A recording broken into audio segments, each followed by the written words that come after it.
My husband handed me divorce papers, sneering, "You are not getting a dime." His mother smirked, "A wife who can't even manage housework doesn't deserve an inheritance." But when I went to file the paperwork, the clerk laughed, "You were never legally married." That's when I realized. They had no idea what was coming next. "Well, it didn't turn out as you planned," my husband sneered. "Just get the divorce papers filed and disappear," he added with a smirk. My husband's demeanor shifted dramatically the moment my father-in-law was hospitalized. I was stunned by what I heard next. "Austin and I are dividing his inheritance. You're not getting a cent," my mother-in-law declared. "There's no money for a wife who can't even manage the housework." I was speechless. Later, at City Hall, as I went to initiate the divorce proceedings, I uncovered a shocking truth. My name is Lindsay, and I'm a 24-year-old homemaker. Austin, my husband, is 40, a significant age gap, a May to December romance, as some might say. Our relationship, however, didn't blossom from a romantic courtship like in the movies. It simply happened. I landed a job at Austin's father's construction firm, and the company's owner seemed to take a liking to me from the start, repeatedly suggesting I marry his son. The underlying reason was that Austin, the presumed successor to the company presidency, seemed to have no prospects for marriage. The president, concerned about the future of his company, feared it would collapse without an heir. Austin's father, who knew my father through business, even visited our home to propose the marriage. My family also owns a construction business, one that's been passed down for generations. My father had worked at Austin's father's company in his youth, gaining valuable experience. Austin's father had been a mentor, teaching my father the ins and outs of running a business. Perhaps out of gratitude, my father felt obligated to consider the offer. However, the age difference was a major concern, and he didn't agree immediately. "I want to respect both Austin's and Lindsay's choices," he explained, "but any talk of marriage will have to wait until after a trial period of dating." Austin, aware that marrying me was a condition for taking over the company, readily agreed to my father's terms. Austin and I dated, going out for dinners, movies, shopping trips, and the like. Over time, we grew close enough to believe that marriage would work. We were officially engaged shortly thereafter. Soon after the engagement, Austin's father became ill and required frequent hospital visits. With Austin at work and my mother-in-law unable to drive, it fell to me, his fiancée, to care for my future father-in-law. My mother-in-law constantly pressed me to focus on household chores, complaining, "You're not doing a good enough job, considering you'll soon be my daughter-in-law. Lindsay, hurry up, visiting hours are almost over." Even before the wedding, I was treated like a servant. Still, I responded, yes, I'm coming, I'll get the car ready."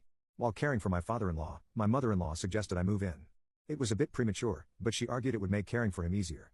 I agreed, thinking that commuting from my parents' house to the hospital multiple times a day would be less convenient than living with them. I was going to move there eventually anyway. I assumed the wedding would happen once my father-in-law's health improved, so why not just sign the marriage papers when I moved in?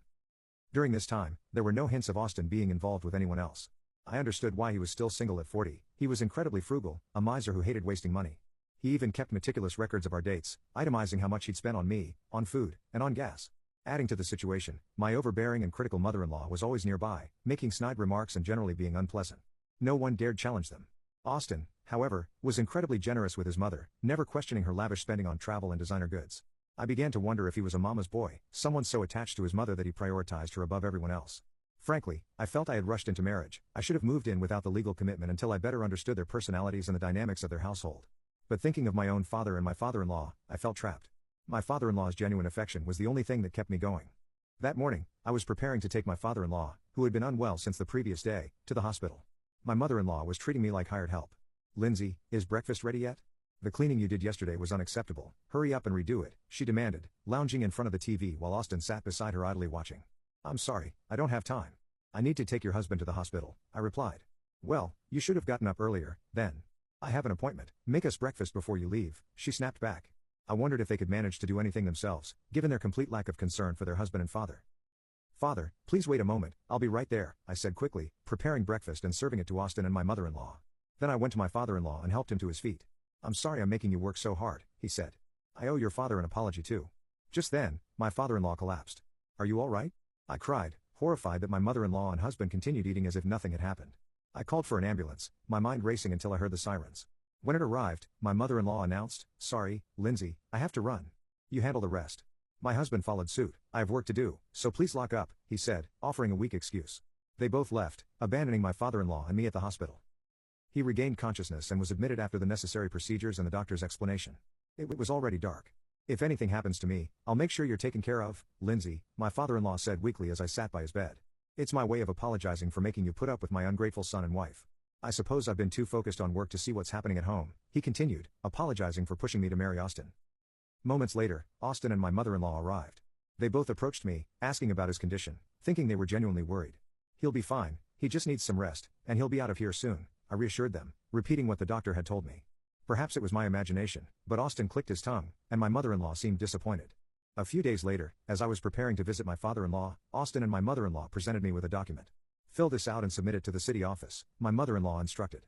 The form had green lines. It was a divorce agreement. Austin, having overheard the conversation in my father-in-law's hospital room, added, "My father got sentimental and said he was going to take care of you, but that's not going." You can click on share and more to see if there is a part 2.